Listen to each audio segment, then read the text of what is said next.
Welcome to Crick, son of Yawgmoth. And as far as our opening hand goes, yeah, I mean, if we had a couple more lands in here, I'd keep on this one, but this is not that good with only one land. Yes, we can keep on this one. It's going to be Vampiric Tutor. We have Noxious Gear, Hulk, Arcane Signet. Yes, we'll 100% keep on this one. And I think at this point, we'll just go and put Disciple of Bolas on the bottom. Yeah, that's fine. And then click OK. Let's go and lead off with, well, I doubt we're going to need Bojuka Bog against Karametra, so we, we could probably go and lead off with that. That way we don't put ourselves in a situation where we can't make all of our land drops and utilize the most of our mana. So let's see if our opponent needs to do anything before the game starts, and then we'll get this thing going. All right, so let's go and lead off with a Bojuka Bog. Just to send a message, we're going to go and target our opponent with that Bojuka Bog trigger, and then pass the turn over to them. So we're playing Crick, Son of Yawgmoth, and also Crick, the magic character who does not have high resolution art available X amount of months after its release. So, it bothers me so bad. We've got lifelink, and for each black mana and a cost, you may pay 2 life rather than pay that mana. Then whenever you cast a black spell, put a +1 counter on Crick, son of Yawgmoth, who hates high resolution art. Playing against Karametra, god of Harvest Moon.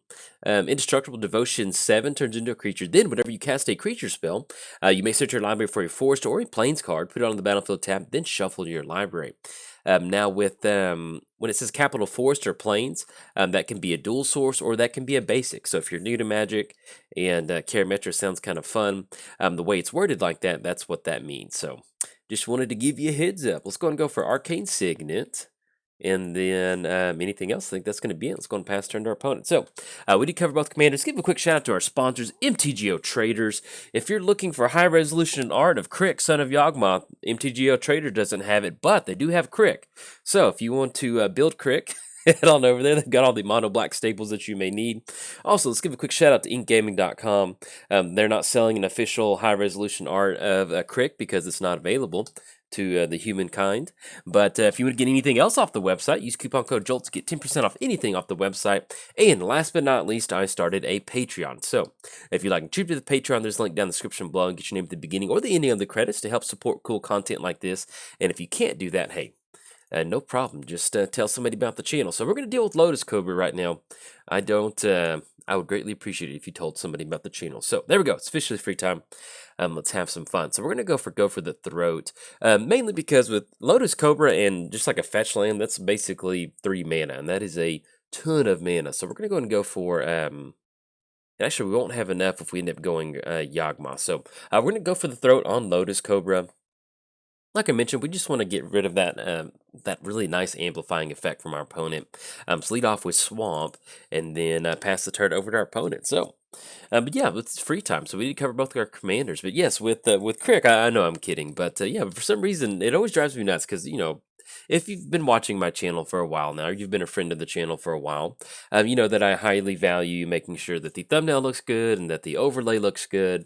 And then with Crick, son of Yawgmoth, it's basically just like... There's just not much out there. It looks like somebody took it on an old Nokia phone and they're like, here you go. But the way it works is Wizards doesn't release the art. It's up to the artist to release the art, like under their own means. I'm pretty sure that's how it goes. You know, let's say that they do use Crick during one of their articles or something and they use a high resolution art. So then you can pull that image from their article. But if they don't use the art in any sort of setting like that, then you're just kind of stuck waiting for the artist to, you know, some of these artists get contracted to do some of these paintings, you know, a year out or, you know, a few months out, or not a few months out, but definitely about at least probably about a year out. And so, you know, they may not even play Magic, so they may not know when this card releases to get it to release the art. So anyways, there we go. So that's why. And Cricks, I mean, look how cool this art is. We need some high resolution art. I could do some pretty cool things with that. Put them in a little stadium, or maybe put them in Phyrexian Arena. I don't know. But with the current potato art, it's a little hard to do that. So let's lead off with the Homeward Path. You know, I think we're just going to go ahead and stick a quick Yawgmoth. We will pay. So that's going to be 1, 2. No, I'm trying to get it. There we go. All right, so that's going to be 1, 2. And then 1, 2, 3. Okay. And we're going to have Crick enter the battlefield, and then anything else, pass it back over to our opponent. So, hopefully, with our opponent only having 4 cards in the hand, we've seen them basically kind of tutor for Tri-Builder just to get a land. Hopefully, they don't have spot removal. If they do, you know, that'll be a pretty good chunk of their turn. And going forward, we're at least going to have Noxious Gearhulk. We can have that enter the battlefield for 4 mana. The only thing that we do need to find is some card advantage. We need to get some card draw going. And this deck has a ton of it. So we've got Ransack the Lab, we have Sign in Blood, we have Night's Whisper, Live Fast, Painful Lesson. What else do we have? So Come to Temptation, Ancient Craving. Yeah, we've got a lot of it in here. So hopefully we can rip into that and really kind of bust this open. If you haven't seen Crick before, at least my build of Crick, this is kind of very much the same core concept as like a mono green stompy deck, there's different ways you can go Crick. You could probably go Storm, you can go whatever. You can cast a bunch of spells for free. I just wanted to toss in all the mono black cards that you typically don't play with, or at least maybe if you are, you're only going to have 1 or 2 in your deck. And we've got Helldozer in here because I'm not a huge fan of land destruction, but if you can get Helldozer down, you can get those activations going. I feel like it's fair land destruction in a way, if that makes sense. And so, especially if it's like a triple black activation. And so, yeah, so we've got Helldozer in here. We've got Massacre Worm. We got Midnight Banshee, Kalitas, the 7 mana version, Herald of Anguish. Pretty much everything that's just going to have a huge converted mana cost on there, and then have some fun with it. So we are staring at a Kasali Pride Mage activation on Arcane Signet, so we'll see if that's exactly what we ended up going for. We can go for Noxious Gearhulk. That does allow us to get a little bit of a clock going on our opponent. And if that was the only thing that they're going to do was Kasali Pride Mage, I think we're okay with this. So let's click, pay 2 life, and then we're just going to pay 5 across the board. That way they don't have any time to use that Arcane Signet. That does give us an extra counter on Crick, and this should clear the way for us to be able to swing in for a 3-3, which will be pretty nice. We will target Pride Mage, so we'll see if they'll go for that activation. I'd assume they pay that, unless they have something they're holding up, and we'll probably see that activation pop old Arcane Signet over there, and then that allows us to swing in for 3. Oh, and excuse me, yeah, I forgot that I forgot that Herald Noxious Gearhulk is a artifact creature. Yeah, that is correct. So, excuse me, instead of Arcane Signet, they're going to pop the Noxious Gearhulk, which, yeah, that's fine with us because, well, at least got that Kasali Prime. There are some good artifacts in here, so having them pop that one, I think that's okay with us. So let's go and swing across for 3. I'm just going to knock them down to 27. And then pass the turn over to our opponent. So outside of the big stuff, we've got some pretty basic, mono black stuff in here. We do have Josu Vest, so that way we can get to that kicker cost pretty quick, get those zombies out there. We do have Phyrexian Obliterator, which is a wonderful card. I mean, especially in 1-versus-1 commander, if they don't have an answer for it, it's just really hard to get that down. And it just feels so good to pay 8 life and have that creature come down and just be a threat immediately. And also Temporal Extortion, that's going to be the mono black take an extra turn spell, and so that's another thing that you can pay 8 life. So I just wanted to kind of incorporate really heavy mono black. Well, it is a mono black deck, but I wanted to incorporate converted mana cost that had a lot of black in the cost. That way we could pay as much life and get our life total down as low as possible. So that's what makes it fun. Let's have Swamp come down. Yeah, and we're just looking at, we got a 3-3 crit coming across, so let's go and let's keep the commander damage going. All right, so we're going to go ahead and swing in. It's going to knock them down to 24. We could just go for like a Torment for 4, but well, actually we could pay 2, and that'll be 1, 2, 3, 4, 5, 6. Yeah, let's still just go ahead and hold on to it. We could pop them pretty quick with this Torment, now that I think about it. That'll make Crick a 4-4 with lifelink. Yeah, I think I kind of like doing this. It's kind of like a little bit of a value play. We're not really getting anywhere close to Urborg anytime soon. So it's going to be 1, 2, and then 1, 2, 3. And so this is good stuff about playing Crick, is that you can just kind of like Torment of Hellfire for 6. So yeah, the main reason we're doing this is because if we don't draw into any card advantage, if we're going to have to close it out with Crick, I want to get these counters going. That way we at least have some sort of threat on the battlefield. So we're going to go Torment for 6. Once that turns into a 4-4, they're tapped out. We'll see if they end up discarding some cards, if they just end up taking this, because that will be 18, and that'll get them down pretty low. So we can at least go for a, not necessarily a lethal Torment of Hellfire, but a very inconvenient Torment of Hellfire, depending on what they've got in their hand. Okay, so that does put them down to 12, and they did end up discarding Dust Bowl, which I'm very happy to see. They're probably strapped on lands, otherwise they would get that down. And with Karametra, you can basically just kind of keep that land destruction going. They also did get rid of Multani, so they did hold on to 2 cards left in their hand. So we haven't seen spot removal come down. So we're probably going to assume that's going to be some sort of value creature, something like this World Shaper. So whenever it attacks, put the top 3 cards of your library. Whenever it dies, put all land cards from your graveyard onto the battlefield tap. So at this point, that's just going to be Dust Bowl. So we might Toxic Deluge just to get World Shaper out of here. I'm not really huge on giving them Dust Bowl back because they can simply just block on it. So, and then Kalitas. So we can go for Kalitas. That's going to be... Yeah, I guess I'm okay with playing around a Dust Bowl. Yeah, let's do this. So let's go and push in for 4 with Crick. Because if they want to start going for Dust Bowl activations, that's going to be a pretty good chunk of their mana.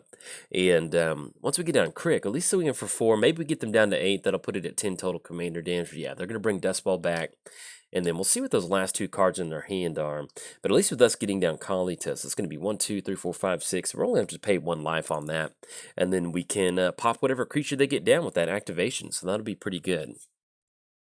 And that's one of the good things about Crick, is that even though you are being able to pay Phyrexian mana for any of your mono black spells, one of the cool things is that you get to this point to where if you've made your land drops and if you made your mana, you're getting down mana rocks and stuff like that, you don't necessarily need Crick. It is nice to have Crick on the battlefield. We are getting those counters going. We're kind of getting to this safe spot to where it's going to be really hard for them to stop that Crick snowball rolling down the hill with that lifelink and those counters. But the cool thing is, you just get to this point where you have enough mana, you can just start hard casting all the stuff out of your hand.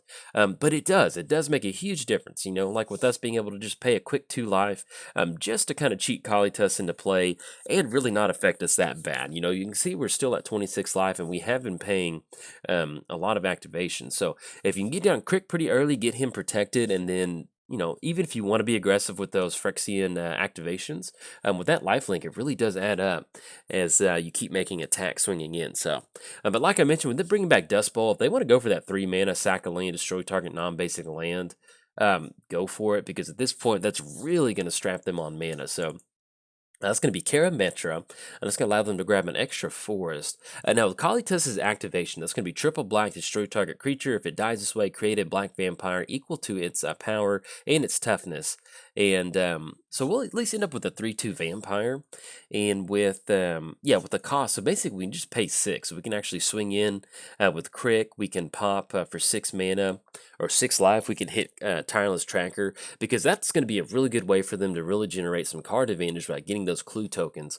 Because I think both of us are kind of a little bit strapped on some card advantage. So at least getting rid of Tireless Tracker before they can make a land drop would be a pretty good thing.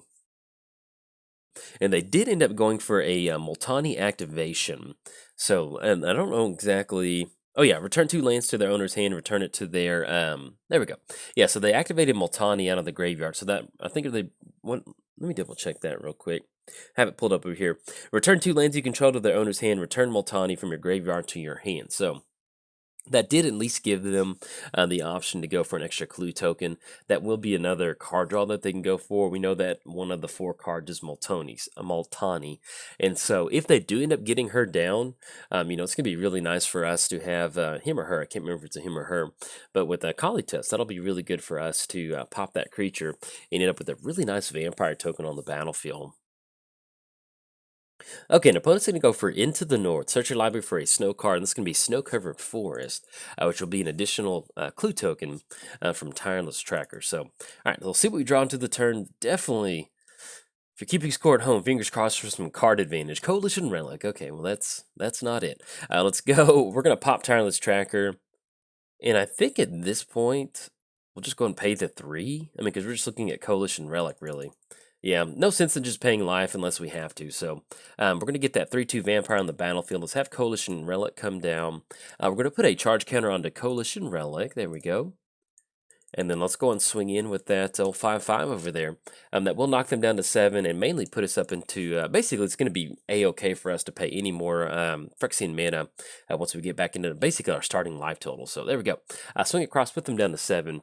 and then kick it back over there. So we do have at least 10. We've got 13 coming across. So we're going to have to see some sort of answer come down. We still have Kalitas activation to pop Multani if they decide to end up going for that.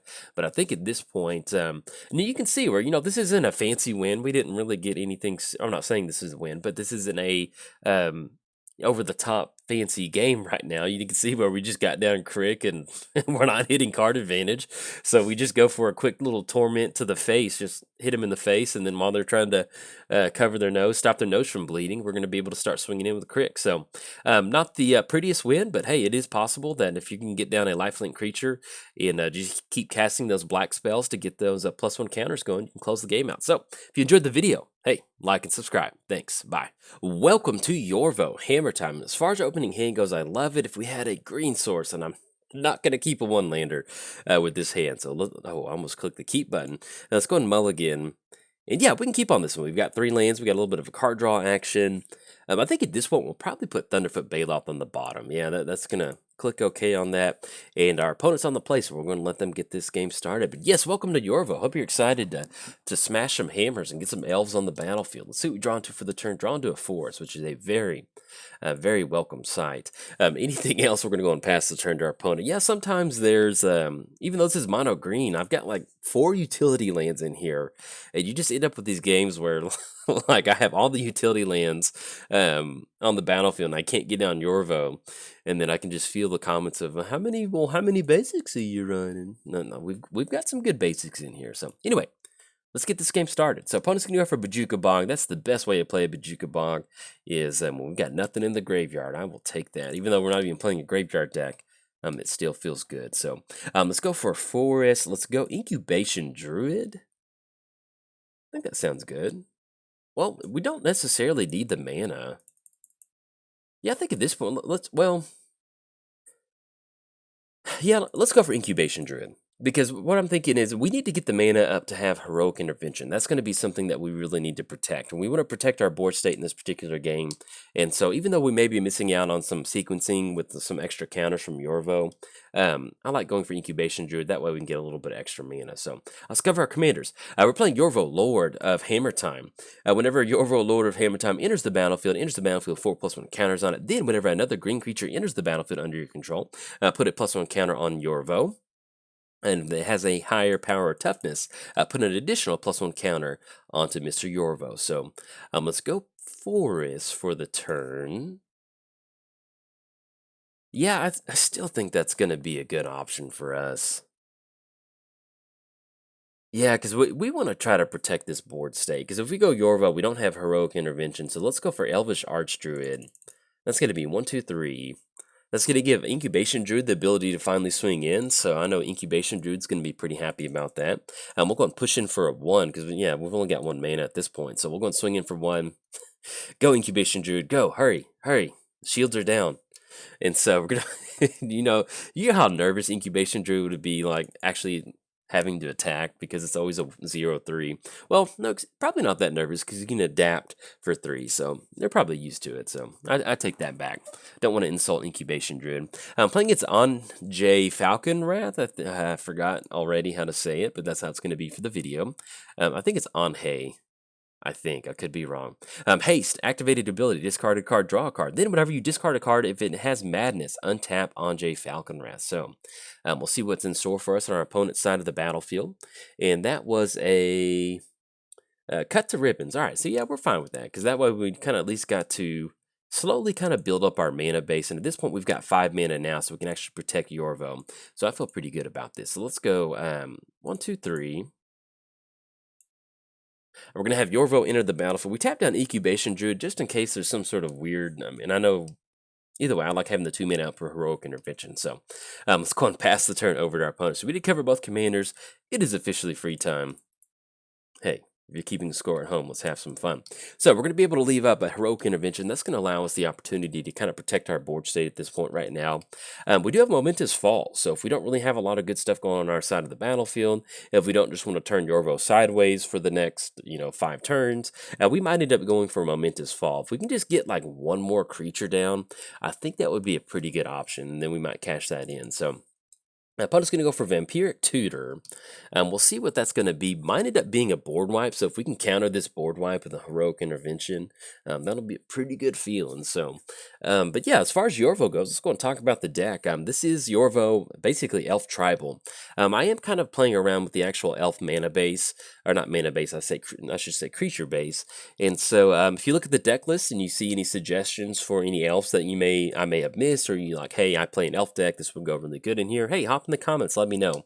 I want to make sure these decks are operating on a higher level sometimes. So the only thing is I do want to keep the converted mana cost of these creatures pretty low, because that does allow us to just basically kind of keep those counters going with Yorvo. So I'm not really looking for a 4 or 5 mana elf. If it's a high impact elf, awesome, but I want to keep it kind of low. That way we can kind of keep the Cloudstone Curio option going pretty quickly. So opponent's going to go for a Big Game Hunter, and old Big Game Hunter's going to be hunting Yorvo. And Yorvo's going to hide behind a tree really quick and dodge whatever sort of weapon they're going to go for. So let's have it enter the battlefield. Yeah, so we have it enter the battlefield. We'll make sure that target goes on the stack. Then we're going to go for Heroic Intervention. Shout out to Eli. So we're going to go for Heroic Intervention. That's going to give our creatures hexproof and indestructible. And Yorvo's just going to look at Big Game Hunter like, did you mean to do that? You scuffed my clothes. All right, and then anything else?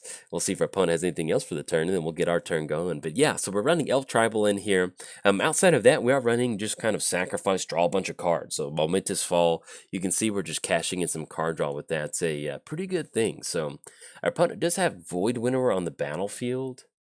Oh, hopefully this is not. Oh, we're about to say this is going to be reanimated. That's really going to. Wanted to have that Momentous Fall set up. Okay. So that's not going to be good. Can't cast Momentous Fall or Primal Rage. So we're basically in a position to where we need to get rid of Void Winnower. And there's just not much else we can do now. We can adapt Incubation Druid. Okay, so at this point, we're going to go and pass the turn because everything in our hand is a even spell card. So they're going to be able to stop it at this point right now. So let's just go and pass the turn over our opponent. We're going to be able to go for the activated ability off of Incubation Druid. We're going to be able to adapt that. Unfortunately, with Void Winnower, I don't know if we actually have an answer for that at this point right now. We'll see what we can come up with, but looking at the deck list, and we may not have an answer, so this is not going to be good for us. Now, we do have 5 mana options that we can get around Void Winnower. We've got Gurk Wildspeaker that's going to allow us to cash in card draw. In fact, let's just go ahead and go for the Adapt for 3, because there's not really much else we can do in that way. I can freely talk about the deck, so... And that way, if they've got removal, they're going to have to use it right now, whatever that madness is. Yeah, if they've got spot removal, they're just going to have to... All right, so that's going to make it a 3-5. We'll just go and pass the turn over to our opponent. Let them kind of get this turn going. But yeah, so we do have some options. We have Return of the Wild Speaker. We got Overwhelming Stampede, which we need to get a few more creatures on the battlefield to kind of get that going. We do have Gurk Primal Hunter. Crater Hoof we're out on. Thunderfoot Baloth we're out of. And then coming in at the 3 spots, we've got Life Crafters... We've got Champion of Lambholt. That's kind of another option. Nissa, Marwyn, Fierce Empath, which doesn't really help us out, and Evolution Sage. So we've got some options. But with that Void Winnower on the battle, yeah, as soon as we saw that Void Winnower hit the graveyard and we saw that reanimate, I was like, oh no. That is not good. So you can see where, especially in a mono green, typically most of your payoff spells...